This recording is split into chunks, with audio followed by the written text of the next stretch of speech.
Tantrums, meltdowns, fits, no matter what name you use, when children are unable to regulate their very big feelings, it is hard for parents to know what to do. My name's Dr. Alana Roth, and I'm a licensed psychologist at Kid Matters Counseling. We now have decades of brain research that's telling us how to parent according to our children's developing brains. So when your child is having a tantrum, this brain science is teaching parents how to intervene in a way that acknowledges the neurological functions and needs of your children. Let's discuss a few of the brain mechanics that are at play during tantrums. The first that I want to talk about is our right brain and left brain.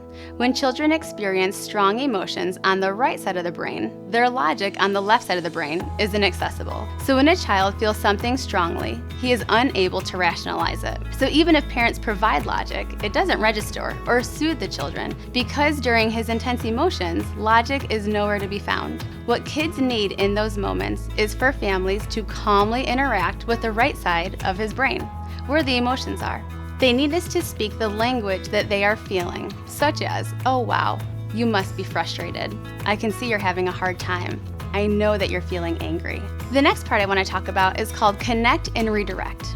If we calmly speak the emotional language that children are experiencing in their right brain during tantrums, our chance of having a short-term and long-term happy ending increases significantly. When children feel as though they are seen and understood, they are automatically soothed and comforted.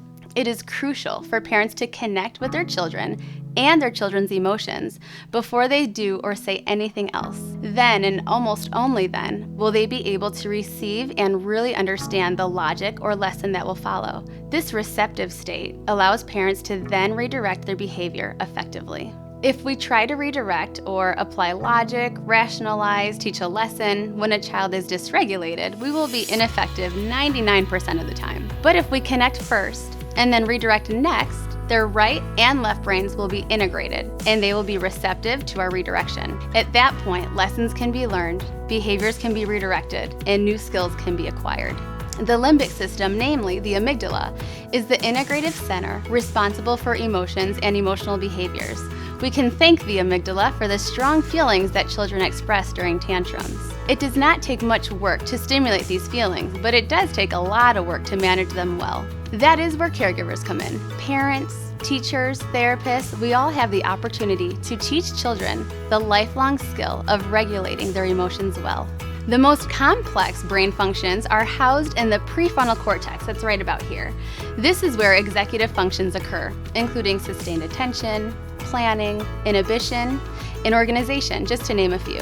Since the prefrontal cortex is under construction until early to mid-20s, children have little capability for impulse control, emotional regulation, and problem solving, all of which fly out the window anyways during tantrums. Children require guidance to utilize their executive functions and to do that well.